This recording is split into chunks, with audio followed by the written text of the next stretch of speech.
Working class की समस्याओं और कुछ चुनौतियों को लेकर, पूंजीवाद की जो चुनौती और पूंजीवाद जो खुद एक अपने आप में एक समस्या है, अपने खुद में ही एक समस्या है, उसके अंदर निहित है।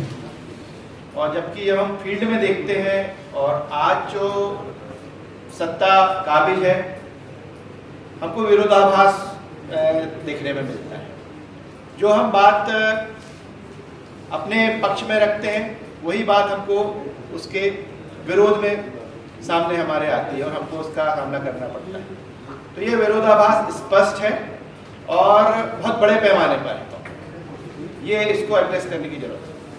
मैं बैतूल से नीरज व्यास मेडिकल में मेडिकल स्टूडेंट हूँ। मंदसौर वाले भैया ने जो बात बोली है उस बात से कोरिलेट करके मैं बोलना चाह रहा हूँ कि जैसे संगठन को स्ट्रॉन्ग करना है तो उसके लिए जैसे आप ये वर्कशॉप तो किया आपने, इसको छोटी छोटी जगहों पर भी यदि हम करेंगे तो थोड़ी सी लोगों को जानकारी होगी कि ट्रेड यूनियन कैसे काम करता है। क्योंकि अभी के समय में जो वास्तविक जो परिदृश्य है समाज में वो सीटों का या एफएमआरआई का किसी राजनीतिक पार्टी के परिदृश्य में आ जाता है। लोगों की जो भावना है, जो मुझे एनालाइज किया मैंने पर्सनली, तो उनको ये समझाना कि ये राजनीतिक पार्टी नहीं है, ये संगठन जो है ये संगठन जो है ये अपने हितों को लेकर के लड़ता है और मजदूरों के, किसानों के और जितने भी वर्किंग क्लास लोग हैं इनके हितों को लेकर के लड़ाई रखता है। तो सभी के जो नए वर्किंग क्लास लोग हैं, जैसे इन्होंने बोला, पुराने लोग तो सभी लोग को मालूम है, पर नए वर्किंग क्लास को किसी को नहीं मालूम है कि ये क्या है और कैसे करता है और हम वहां तक पहुंच नहीं पाए, हमारी कमी है बहुत बड़ी। बस मैं ये बोलना चाहता हूँ कि इस कमी को हमको दूर करना चाहिए। पैटर्नल थोड़ा अपने को सिंपल भाषा में कुछ डिफिनेशन चाहिए थी, जैसे कि नौ उदारवाद नीतियाँ क्या है, फासीवाद, साम्राज्यवाद और पूंजीवाद, तो ये सब बार बार आए, तो मुझे थोड़ा इसकी डिफिनेशन जो सिंपल भाषा में अपन कैसे वो कर सकते हैं, तो इसके बारे में मुझे जानकारी चाहिए। मैं समझ रहे हैं, एक तो सीटू और मोदी और ये और वो, मेरा निवेदन है कि पहले दूसरे संदर्भ में समझेगा, बाद में फिर आपन जवाब देना। क्या ये बेरोजगारी बढ़ रही है कि नहीं बढ़ रही, महंगाई बढ़ रही है कि नहीं बढ़ रही, शिक्षा का निजीकरण बढ़ रहा है कि नहीं बढ़ रहा है, जैसे आप अपने बच्चों को पढ़ाने में मुश्किल महसूस कर रहे हैं, चिकित्सा महंगी हो गई कि नहीं हो गई, शहरों के अंदर गुंडागर्दी बढ़ रही है कि नहीं बढ़ रही, स्थानीय निकायों का टैक्स और सरकार के टैक्स आपकी कमर तोड़ दे रहे कि नहीं तोड़ दे रहे। अगर ये है तो इनका विरोध होना चाहिए कि नहीं होना चाहिए, यहां से शुरू करें। मोदी क्या है और वो क्या है, मैंने पूरे भाषण में सिर्फ मोदी की सरकार का जब वो क्या करते हैं वो अलग बात है, लेकिन पहले आप बताइए कि इनका विरोध होना चाहिए कि नहीं होना चाहिए और इनको बदले बगैर क्या आप जिंदा रह सकते हैं क्या नहीं रह सकते, आप बताइए। नहीं रह सकते, आने वाली पीढ़ी बर्बाद होगी। तो सवाल ये है कि इसको अगर बदलने का रास्ता क्या है, भाई इसको बदलना ही पड़ेगा, तो इसको बदलने का रास्ता क्या है, एक इस पर विचार करें। 2 नंबर, संगठनों की पहुंच और ये और वो तो रिलेवेंट हुआ है, लेकिन रिलेटिव है। इंदौर में एक जमाने में कारखाने थे, 4-4, 5-5 मील थे, तो वहां से होमीदा जी सांसद ही बन गए। ग्वालियर में जैसी मिल था वहां से एमएलए बन जाता। अब मिल खत्म हो गई तो मजदूर वर्ग का पुराना रूप था वो बदल गया, अब नए रूप में लड़ाई चल रही है, शेप लेगी। पर लड़ाई, ये दूसरा पॉइंट ये देखना कि लड़ाई जब कारखाने के मिल के रूप में थे तब भी लड़ाई चल रही थी और लड़ाई आज भी चल रही है। रूप जब परिस्थिति बदली है तो रूप भी बदल जाएगा।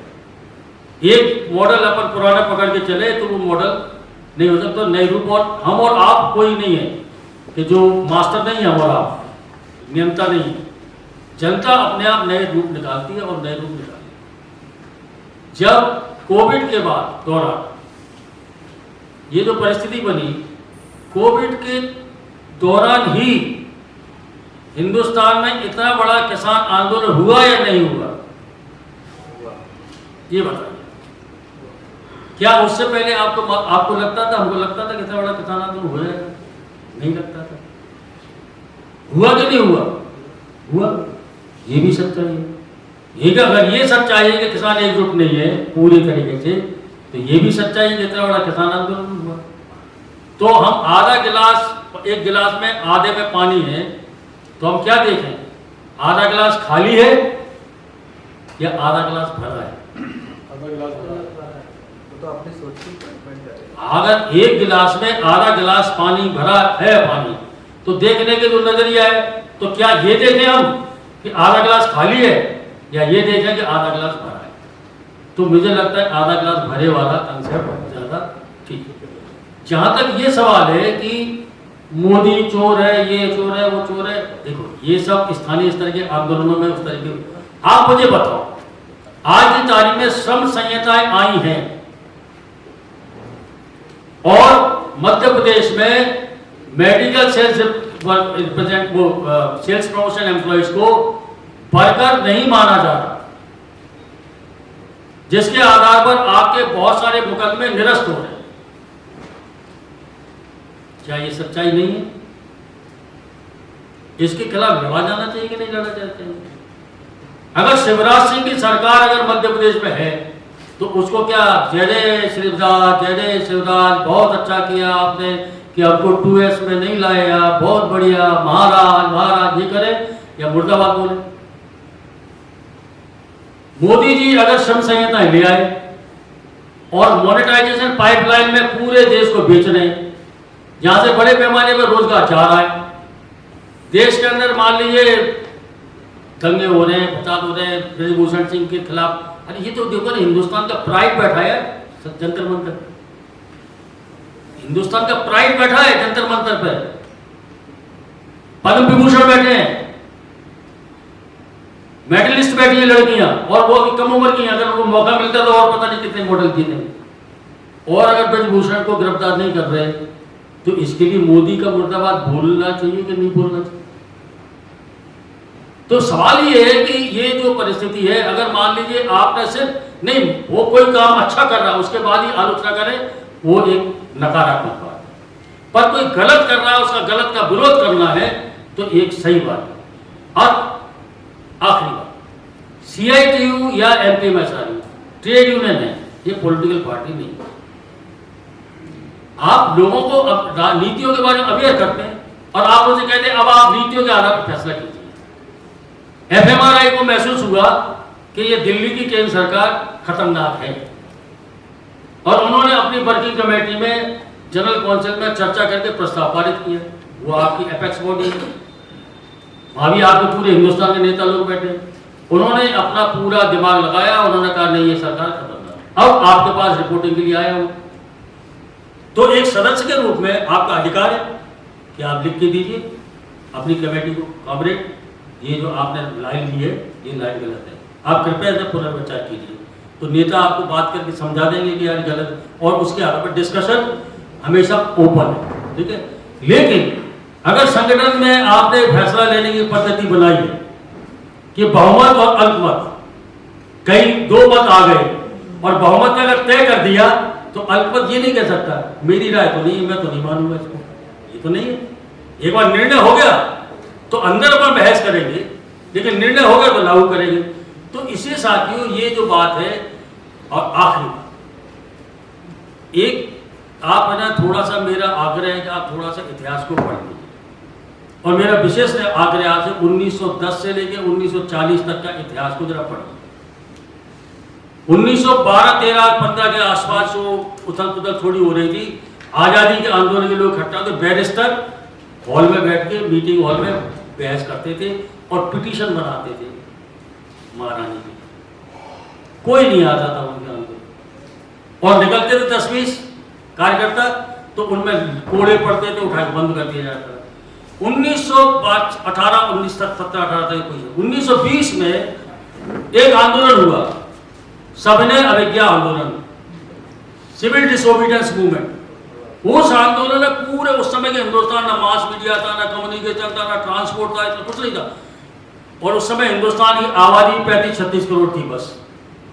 लाखों लोग मैदान में उतर गए, और वही गांधी जिनको कोई नहीं जानता था उनने अपना नेता पूरा देश का नेता बना दिया गांधी। इसलिए असली ताकत जनता है, और जनता अपनी परिस्थिति के हिसाब से अपने संघर्षों का रास्ता निकालती है और नए नए तरीके निकालेगी, अपने अपने नेता भी बना लेगी। आज की तारीख में जो चुनौतीपूर्ण परिस्थिति है उसका हमें जवाब देना पड़ता है, तो उस हिसाब से व्यक्ति के आधार पर नहीं, नीति के आधार। हमारा मोदी व्यक्ति के रूप में उनसे कोई टकराव नहीं। व्यक्ति के रूप में मोदी जी अगर व्यक्तिगत रूप से मिले और हम भी और आप भी मिले, नमस्ते भी करेंगे, उम्र में ज्यादा है सम्मान भी करेंगे उनका। लेकिन उनकी नीति पूरे हिंदुस्तान के मजदूर वर्ग के खिलाफ जा रही है, बेरोजगार नौजवानों के खिलाफ जा रही है, महंगाई बेलगाम हो गई है, आम आदमी का जीवन तबाह है। तो नीति के खिलाफ तो लड़ेंगे और नीति के खिलाफ लड़ाई है। और ये दुर्भाग्य है कि जब मोदी जी और उनकी पार्टी कहती है मोदी के अलावा कौन, और वो बीजेपी चेतावनी एक अगली बार मोदी सरकार, जब खुद ही मोदी सरकार है तो यार वो सरकार गलत करेगी तो मोदी जी को गाली पड़ जाती है, तो उसके लिए जाता मतलब तो उनकी प्रॉब्लम है ना। भाई सवाल है प्रधानमंत्री के रूप में, प्रधानमंत्री मुर्दाबाद कहें अपन, तो वो जितना होना चाहिए कि नहीं होना चाहिए वो स्थानीय स्तर पर। ये बात सही है कि हर चीज अनुपात में होना चाहिए। नीतियों का विरोध ज्यादा और व्यक्तियों का रेफरेंस कम, अभी समझ में आने लगेगा लोगों को। कई बार ऐसा होता है कि वो जो गांव की कहावत है ना कि नया मुल्ला प्याज ज्यादा खाता है, तो कई बार ऐसा होता है कि हमारे अति उत्साही कामरेड लोग मुद्दे की बात कम करते हैं, मोदी मुर्दाबाद, मोदी को काला करो, ये करो। ये अनुपात जो है बयान के थे, अनुपात नहीं बिगड़ना चाहिए, लेकिन नीतियों के आधार पर व्यक्तियों की भूमिका है और इसी नीतियों का विरोध होगा तो व्यक्तियों का भी विरोध होगा। इसको अदरवाइज करने की आवश्यकता और न सीटों की न FMRI की लाइन नहीं है कि मोदी को व्यक्ति के रूप में टारगेट करो, नहीं। हमारा तो शुरू से कहना है, अभी भी कहना और आगे भी कहना रहेगा, हम नीतियों के खिलाफ संघर्ष कर रहे हैं। व्यक्ति अगर उस नीति को लागू कर रहा है तो वो हमारे टारगेट पर रहेगा, ठीक है। और कोई? हाँ, अरे सर एक बस 2 मिनट कमेंट। ये जो कुछ 2-3 शब्द बोले, साम्राज्यवाद, पूंजीवाद, नव उपनिवेशवाद। देखो एक व्यवस्था थी उपनिवेशवादी, वो क्या थी? जब कई कॉलोनी को पुर्तगाल ने, ब्रिटेन ने लोगों को गुलाम बनाया, देशों में कब्जा कर लिया और अपने झंडे फहरा दिए थे और वही निर्णय करते। अब एक नई नीति आई है, नव उपनिवेशवाद। झंडा आपका, संसद आपकी, चुनाव आपका, निर्णय उनकी, मुद्रा कोष विश्व बैंक के जरिए। इसको कहते हैं नव उपनिवेशवाद। पुराना उपनिवेशवाद नहीं है ये कि जब अंग्रेजों ने कब्जा कर लिया और अपना मतलब झंडा फहरा दिया, संसद भी उनकी, प्रशासन भी उनका। अब वो नहीं है, प्रशासन भी आपका रहेगा, संसद भी आपकी रहेगी, सब कुछ आपका रहेगा, लेकिन निर्णय और वो सब उनके होंगे। ये होता है डेमोक्रेसी। पूंजीवाद का मतलब जब पूंजी का राज चलता है, यहाँ जैसे आज पूंजी का राज चल रहा है, और ये पूंजी को जब अंतर्राष्ट्रीय स्वरूप पकड़ जाता है, जैसे बहुराष्ट्रीय कंपनी, फाइनेंस कैपिटल, ये जो रूप बन जाता है और उनका अपना एक ढांचा बन जाता है। जैसे आज की तारीख में कई जगह वो अमेरिका सेना उठा के पटक देता है, अफगानिस्तान पटक दी सेना, इराक के अंदर घुसा दी सेना। ये जो है तो उनका एक सैन्य संरक्षण कानून बन गया है, अपनी सेना घुसा देते हैं, अपना कानून चलाते हैं, अपनी तरीके संचालित करने की कोशिश करते हैं पूरी दुनिया को। तो ये पूंजीवाद तो दुनिया, हिंदुस्तान के हर देश में ऐसा जो रूप बन जाता है उसको कहते हैं साम्राज्यवाद। तो मुझे लगता है कि ये शब्द है। और बाकी के जो अपन तो रीवा आते रहते हैं, जो मिल लेंगे 1 घंटे के सवेरे चाय पी जाना, बैठ के बात करेंगे। ठीक है, बिरयानी के साथ इनवाइट करो। मेरे ख्याल